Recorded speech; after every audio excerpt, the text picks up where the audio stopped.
ኦልራይት እንዴት ናችሁ? የቀለም አካዳሚ ነው። ዛሬ የተገናኘ ነው በግሬድ 11 ጂኦግራፊ ዩኒት 2.5 በሎካል ክላይሜት ክላሲፊኬሽንስ ኢን ኢትዮጵያ በሚለው ነው። ሶ 2.3 ላይ የተወሰኑ ነገሮችን ለማየት ሞክረናል። ኮፐን እንዴት ዓለም ላይ ያለውን ክላሲፊኬሽን ABCDE እስከ H እንዴት እንደከፋፈለ፣ ከዛ እዚህ ጋር ግን ለማየት የምንሞክረው ዛሬ ኢትዮጵያ ላይ ነው። ሶ እንዴት ነው ኢትዮጵያ ላይ አፕላይ የሚያደርገው? 2.5 ይላል እዚህኛው ፕሬዘንቴሽናችን ላይ፣ ግን ከዛ በፊት በመጽሐፉ ለማየት የምትሞክሩ ከሆነ 2.6 ነው የሚለው። ምክንያቱም 2.3 ስለዘለለ ነው። 2.1 2.2 ብሎ 2.1 ብሎ 2.2 ሳይል ነው 2.3 የሚዘለው። ሶ እሱን እኛ እናስተካክልላቸው። ስለዚህ 2.5 ላይ ለርኒንግ አውትካሞቻችን የመጀመሪያው ዊል ትራይ ቱ ዲስክራይብ the local climate type of Ethiopia. so locally ያሉትን ክላይሜት ታይፖች እነሱን ዲስክራይብ እናደርጋለን። the next step we are going to compare the methods used to describe the classifications. ኢትዮጵያ ላይ ምን ተጠቅመን ነው ክላሲፋይ ያደረግነው? ምን ብለን ክላሲፋይ ያደረግናቸው እና ምን ተጠቅመን? ሶ እነሱን ሁለት ፖይንቶች ነው ለማየት የምንሞክረው። ሶ የመጀመሪያው ኢትዮጵያ ውስጥ ያለን according to ኮፐን ክላሲፊኬሽን ሜተድ የመጀመሪያው ክላይሜት ታይፓችን ይዝ በረሃ። ሶ በረሃ የሚባለው ጀነራሊ ቤት ውስጥም ሲባል እንሰማለን፣ በጣም ሞቃት የሆነ ብዙ ዝናብ የማይዘንብበት ቦታ ነው። ሶ በረሃ በኮፐን ክላሲፊኬሽን ሜተድ ከሄድን ኤሌቬሽኑ ከባህር ጠለል በታች ከየትኛውም ሜትር ጀምሮ እስከ 500 ሜትር ያለ ነው። ሶ በዚህ ኤሪያ ውስጥ በረሃ በሚባለው ኤሪያ ውስጥ አብዛኛው ነዋሪ ፓስቶራሊስት የሆነ ሰው ነው። ሶ ፓስቶራሊስቶች ማለት አርብቶ አደር የሚባሉ ሰዎች ማለት ነው። አርብቶ አደሮች ደግሞ ከብቶቻቸው ነው የሚከተሉት። ለከብቶቻቸው ሳር፣ ለከብቶቻቸው ውሃ ያለበትን ቦታ ተከትለው የሚሄዱ ነዋሪዎች ናቸው። ሶ በረሃ ላይ እነሱ ነው የሚኖሩት። በጣም ዝቅተኛ ቦታ ነው። በጣም ሎው የሆነ ቴምፕሬቸር ነው ያለው። በጣም ሃይ የሆነ ቴምፕሬቸር እና ሎው የሆነ ፕሬሲፒቴሽን ወይም ሎው የሆነ የዝናብ መጠን ነው ያለው። ጀነራሊ ያለው ቴምፕሬቸር መጠን ደግሞ ከ30 ዲግሪ ሴልሺየስ የበለጠ ሶ በጣም ሙቅ ነው ማለት ነው። 30 ዲግሪ ሴልሺየስ ያለው የሬንፎል መጠን ደግሞ 16 ነው። 16 ኢንች ነው የሚዘንበው። ስለዚህ ሪላቲቭሊ በጣም ሎው የሆነ ፕሬሲፒቴሽን ማለት ነው። ዝናብ ብዙ የለም፣ በጣም ይሞቃል እና ያለው ከፍታ መጠን እስከ 500 ሜትር የሚሄድ ነው። አብዛኛው ሰው ፓስቶራሊስት ነው። ሶ this will cover most of it። ቀጥሎ ያለን which is ቆላ። ሶ ቆላ ስንሄድ ደግሞ as we move down this list ከበረሃ ወደ ቆላ ወደ ወይና ደጋ ወደ ውርጭ ስንሄድ ያለው ኦርደር ምንድነው? ቴምፕሬቸር እየቀነሰ ይመጣል። ፕሬሲፒቴሽን በተወሰነ መልኩ እየጨመረ ይመጣል። በጣም ስፔሻሊ እስከ ደጋ ባለው ፕሬሲፒቴሽን እየጨመረ ቴምፕሬቸር ደግሞ እየቀነሰ ነው የሚመጣው። ሶ ቆላ ላይ ደግሞ ያለን የኤሌቬሽን መጠን ይሄኛው እስከ 500 ሜትር ነው አለን። ከባህር ጠለል ጀምሮ እስከ 500 ሜትር። ቆላ ላይ ደግሞ እስከ 500 ሜትር ሚኒንግ በረሃ ከሚያልቅበት ጀምሮ እስከ 1500 ሜትር ኤሌቬሽን ከባህር ጠለል በላይ ያለው ነው። ያለው ቴምፕሬቸር ደግሞ ከ20 እስከ 30 ነው። ሶ የሚዘንበው ዝናብ መጠን ደግሞ ከ16 እስከ 32 ኢንች ባለው ፕሬሲፒቴሽን መጠን አለ። ሶ ዝናቡ ፌርሊ ከዚህ የተሻለ ነው። እዚህ ጋር 16 ነበር፣ ይሄኛው እስከ 32 ይዘንባል። ኤሌቬሽኑ 1500 ትንሽ ከፍ ብሏል። ቅድም እንዳየነው ቶፖግራፊ ብለን የ2.4 ላይ ያየነው ማለት ነው። በጣም ከፍተኛ የሆነ አልቲቲዩድ ባለ ቁጥር ቶፖግራፊ ከፍ እያለ ኤሌቬሽን ከፍ እያለ ስንሄድ ምንድነው የሚፈጠረው? ቴምፕሬቸር ድሮፕስ አይደለ? በ1000 ሜትሩ 6.4 ሃይት ጌን ባረገ ቁጥር 6.4 ዲግሪ ሴልሺየስ ድሮፕ እያደረገ እንሄዳለን ብለናል። ሶ እዚህ ጋርም ከ500 ወደ 1500 ከሄድን it is only fair to assume that ከ30 ዲግሪ ሴልሺየስ አቨሬጅ ወደ 20 ዲግሪ ሴልሺየስ ድሮፕ ያደርጋል ከ20 እስከ 30 ባለው። ሶ this is ቆላ። የተወሰነው ሰው እዚህ ጋር እንደ በረሃው አይነት የተወሰነ ተመሳሳይነት ቢኖረውም ላይቭሊሁድ የኢኮኖሚ አይነት የሰው የሚኖርበት የናኖር ዘይቤ ተመሳሳይ ቢሆንም ቢኮዝ ኦፍ የተወሰነ ፕሬሲፒቴሽን ስላለ የተወሰነ የአግሪካልቸር ስራ የሚሰራል። የተወሰነ የእርሻ ስራ ማለት ነው። የተወሰኑ ተክሎችንም ይኖራቸዋል ማለት ነው ቆላ ቦታ ላይ የሚኖሩ ሰዎች። ቀጥሎ ያለው ወይና ደጋ ደግሞ ከቆላ ካቆመበት ነው የሚቀጥለው ማለት ነው። ከ1500 ነው ይሄኛው ያቆመው። ይሄኛው እስከ 2300 ሶ ከወይና ደጋ እስከ 1500 እስከ 2300 ሜትር አልቲቲዩድ ያላቸው ቦታዎች ላይ ያለ ነው። ቴምፕሬቸራቸው ደግሞ እዚህኛው ላይ ከ20 እስከ 30 በላይ ነበር። እዚህኛው ላይ ከ15 እስከ 20 ዲግሪ ሴልሺየስ ባለው ቴምፕሬቸር በዚህ ሬንጅ ውስጥ ነው የሚኖረው።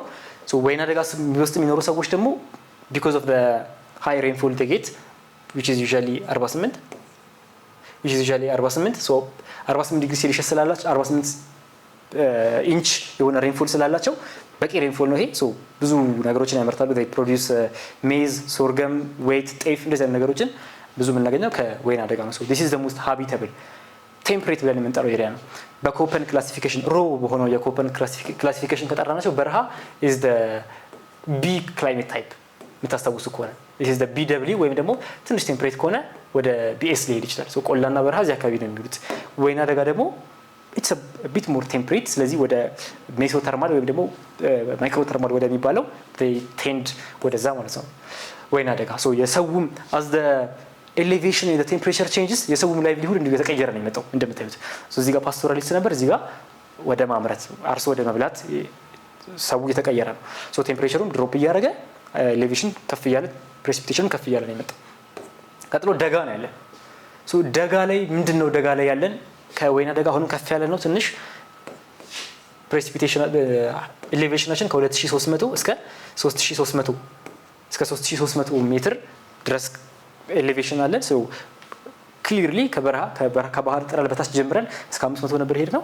ደጋ ስንደርስ ኤሌቬሽናችን ጨምሯል። ሶ ደጋ እንደሱ አይነት ቦታ ነው። አጌን ከወይና ደጋ ጋር የሚመሳሰለው ነገር ምንድነው? በጣም ከፍተኛ የሆነ ምርት ይመረታል። ከፍተኛ የሆነ እርሻ ስላለ ቴምፕሬቸሩ ማይልድ ነው እስከ 10 ዲግሪ ሴልሺየስ ኩለር ቴምፕሬቸር። ሶ that is ደጋ። ቀጥሎ we have ውርጭ ሞር እነዚህን ወደ ABCD ውስጥ ምናምን ቦታ ልናገኝላቸው እንችላለን according to the Köppen classification። ውርጭ ደግሞ it's more the highland climate የሚመስል ባህር ያለው ሶ ሰሜን ተራሮች፣ ጉና ተራሮች፣ የአማራ ሳይንት የሚባለው ሳውዝ ወሎ ያለው እነሱ ቦታዎች የሃይላንድ ክላይሜትን የበለጠ ይመስላሉ እና ውርጭ ብለን እንጠራቸዋለን። ከፍተኛ የሆነ ቴምፕሬቸር ነው ያለው። ሞስትሊ ወደ ኔጌቲቭ ሊሆን ይችላል ከ0 እስከ 10 ባለው አልፋፋም ኔጌቲቭ ውስጥ ይውላል። ኦብቪየስሊ as we move higher ቴምፕሬቸር በጣም ድሮፕ እያደረገ ስለሚመጣ በረዶ የሚጋግሩባቸው ቦታዎች ኢትዮጵያ ውስጥ ሆነው በረዶ የምናገኛቸው ቦታዎች እነሱ ናቸው። ውርጭ ማለት ከፍተኛ የሆነ የዊንድ ፕሬሸር አለ፣ ከፍተኛ የሆነ የዊንድ ስፒድ አለ። so those kinds of things characterize the ውርጭ ክላይሜት ማለት ነው in the Ethiopian sense። so more H ላይ ይውላል። ወደ ታች በሄድን ቁጥር ከበረሃ ወደ ቆላ ወደ ወይና ደጋ ወደ ውርጭ ስንሄድ ቴምፕሬቸር ድሮፕ ያደርጋል፣ ኤሌቬሽን ከፍ ይላል፣ ፕሬሲፒቴሽንም እንደዚሁ ፌርሊ ከፍ እያለ ነው የሚመጣው። ሶ that is የኢትዮጵያ ክላሲፊኬሽን። ሶ እንዳየነው በረሃ ሆት ነው፣ ሎላንድ ዴዘርት ኤሪያ ያለ ነው። ሶ ቢ ብለን ቢ ድራይ ክላይሜት ብለን ቢ ደብሊው እና ቢኤስ ላይ ያስገባን ነው። ቆላ ሞር ወደ ቢኤስ ቴንድ ያደርጋል። ወይና ደጋ ሲሆን ከፍ እያለ ወደ ሜሶተርማል ክላይሜት፣ ደጋ ሲሆን ሜሶተርማል ሲሆን ወደ ማይክሮተርማል ይጠጋል። ውርጭ ሲሆን ወደ ሃይላንድ ክላይሜት እንዴት እንደሚጠጋና ኢትዮጵያ በኮፐን የክላይሜት ክላሲፊኬሽን ውስጥ ያላትን ቦታ ለማየት በዚህ ሞክረናል። this is the end of the unit። so ዩኒት ላይ ስንጀምር የገባናቸው ፕሮሚሶች ነበሩ እንደ ቀለም አካዳሚ ይህንን ዩኒት 2 ጂኦግራፊ ግሬድ 11 ስንጨርስ እነዚህ ነገሮች ለማወቅ እንችላለን ብለን ነበር። so እነሱ መጀመሪያው ክላይሜት ክላሲፊኬሽን ግሩፕስ help us to group the world climate። ለምሳሌ ክላይሜቶችን ቻፕተር 2.2 እና 2.3 ላይ እንዳየ ነው አንድን ኤሪያ በክላይሜቱ ክላይማቲክ ሪጅን ብለን ስም እንሰጠዋለን። ሶ ክላይማቲክ ሪጅን ደግሞ በአጠቃላይ እዛ ቦታ ብቻ ሳይሆን የተለያየ ቦታ ላይ ሊገኝ ይችላል። ስለዚህ ክላይሜት ታይፕን ከዛ ደግሞ ክላይሜት ሪጅንን ከፋፍለን ለማየት ሞክረናል። ሶ that's what we did። ከዛ ቀጥሎ ደግሞ ሲስተም ከአርሊ ፐርሰፕሽን ቤዝድ ሲስተም ተነስተን አሁን ወዳለንበት ሳይንቲፊክ የሆነ ኢምፒሪካል ሲስተም እንዴት እንደደረሰን ከ2.1 ላይ እንዳየ ነው ማለት ነው። ዳታ ፖይንቶችን ወስደን በተለይ ኢምፒሪካል ላይ ዳታ ፖይንት ወስደን ከሱ ዳታ ፖይንት ቁጥሮችን እየወሰደን ቴምፕሬቸሩን፣ ፕሬሸሩን፣ ፕሬሲፒቴሽኑን እንደዚህ እየወሰደን ካልኩሌት ማድረግ መቻለን። የተወሰኑ ነገሮችን አይተናል። ኮፐን ሲስተም እንዴት ስቲል የምንጠቀመው ሲስተም እንደሆነ ግሪኮች ቢጀምሩትም እንዴት ኮፐን ኢቭን ኢትዮጵያ በረሃ ቆላ የሚለውን ጭምር ማስረዳት የሚችል ስትሮንግ የሆነ ክላሲፊኬሽን እንዳለው አይተናል። ክላይሜት ሪጅንስ አራውንድ ዘ ግሎብ ሎ ላቲቲዩድ፣ ሚድ ላቲቲዩድ እና ሃይ ላቲቲዩድ ብለን ከፋፍለን ሶስቱንም በደንብ በዲቴል አይተናል። ከዛ ደግሞ የኢትዮጵያ ሎካል ሲስተም የበረሃ ቆላ ወይና ደጋ ወይና ደጋና ውርጭ የሚለውን ደግሞ ከዓለም ክላሲፊኬሽን ጋር አሎንግ ሳይድ የኢትዮጵያውን ከኮፐን ክላሲፊኬሽን ጋር እያወዳደርን ለማየት ሞክረናል። ሶ this is all for chapter 2 geography grade 11 until we meet next time, take care.